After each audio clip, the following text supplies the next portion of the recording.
മറ്റൊരു പ്രധാനപ്പെട്ട വാർത്തയിലേക്ക് കടന്നാൽ വികസനത്തിന്റെ വളർച്ച കേരളത്തിൽ പോരാ എന്നതാണ് തന്റെ അഭിപ്രായമെന്ന് ശശി തരൂർ എംപി.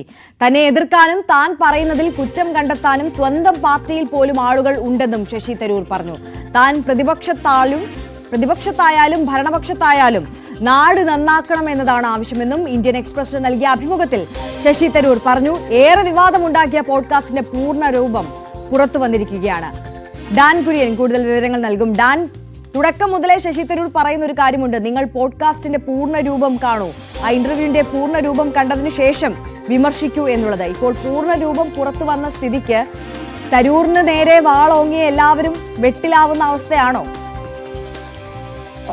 അങ്ങനെ പറയാൻ കഴിയില്ല. അതായത് ഇംഗ്ലീഷ് ദിനപത്രത്തിൽ അദ്ദേഹം നൽകിയ ലേഖനത്തിൽ എഴുതിയിരുന്ന അതല്ലെങ്കിൽ അദ്ദേഹം നൽകിയ അഭിമുഖത്തിലെ വിശദാംശങ്ങളായിരുന്നു കഴിഞ്ഞ ദിവസം പുറത്തു വന്നത്. പക്ഷേ പോഡ്കാസ്റ്റിലൂടെ അതിന്റെ പൂർണ്ണമായ വിവരങ്ങൾ പുറത്തു വരുമ്പോൾ കോൺഗ്രസ് നേതൃത്വത്തിനെതിരെ, അതായത് നേതൃത്വത്തിന് മുന്നറിയിപ്പ് നൽകിക്കൊണ്ട് കഴിഞ്ഞ ദിവസം പുറത്തു വന്ന വിവരങ്ങൾ അടിവരയിടുന്ന തരത്തിലുള്ള അദ്ദേഹത്തിന്റെ നിലപാടുകളാണ് അദ്ദേഹം അവിടെ തുറന്നു പറയുന്നത്. പ്രധാനപ്പെട്ട കാര്യം, തന്നെ വിമർശിക്കാനായിട്ട് ബോധപൂർവമായ ശ്രമമാണ് കോൺഗ്രസ് നേതാക്കളുടെ ഒരു വിഭാഗം നടത്തുന്നത് എന്ന് തന്നെയാണ് ശശി തരൂർ പറഞ്ഞു വെക്കുന്നത്.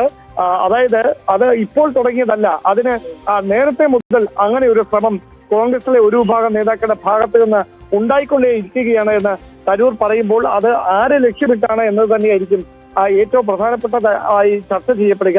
അതോടൊപ്പം സംസ്ഥാന രാഷ്ട്രീയത്തിൽ സജീവമാകുന്നതിന് വേണ്ടിയിട്ടുള്ള ശശി തരൂരിന്റെ നീക്കങ്ങളും, അതായത് ശശി തരൂരിന്റെ ആഗ്രഹവും അദ്ദേഹം ഈ അഭിമുഖത്തിൽ തുറന്നു പറയുകയാണ്. അത് ദേശീയ തലത്തിൽ തന്നെ തരൂർ എടുത്ത കോൺഗ്രസിന്റെ ദേശീയ നേതൃത്വത്തിനെതിരെ അടക്കം തരൂർ എടുത്ത നിലപാടുകൾ വലിയ തരത്തിൽ ചർച്ചയാകുന്നതിനിടയിലാണ് അടുത്ത ദിവസം ഹൈക്കമാൻഡ് നേതൃത്വം സംസ്ഥാനത്തെ മുതിർന്ന കോൺഗ്രസ് നേതാക്കളെ ഡൽഹിയിലേക്ക് വിളിപ്പിക്കുന്ന ഒരു സാഹചര്യം ഉണ്ടായിരിക്കുന്നത്. അതിനിടയിലാണ് ശശി തരൂരിന്റെ ഈ അഭിമുഖത്തിന്റെ പൂർണ്ണരൂപം പുറത്തേക്ക് വരുന്നത് എന്നതാണ് ശ്രദ്ധേയമായിട്ടുള്ള കാര്യം.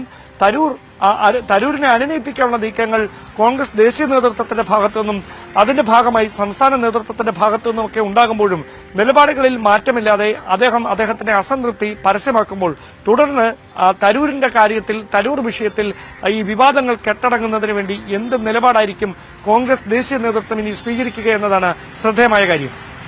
തീർച്ചയായും ഡാൻ കുര്യനാണ് വിവരങ്ങൾ നൽകിയത്. എന്തായാലും ഏറെ വിവാദമുണ്ടാക്കിയ പോഡ്കാസ്റ്റിന്റെ പൂർണ്ണ രൂപം വരുമ്പോൾ ഇന്നത്തെ വാർത്താ ദിനം ഏറെ ചർച്ച ചെയ്യാൻ പോകുന്നത് ഇതുമായി ബന്ധപ്പെട്ടിട്ടുള്ള വിശദാംശങ്ങൾ തന്നെയാകും.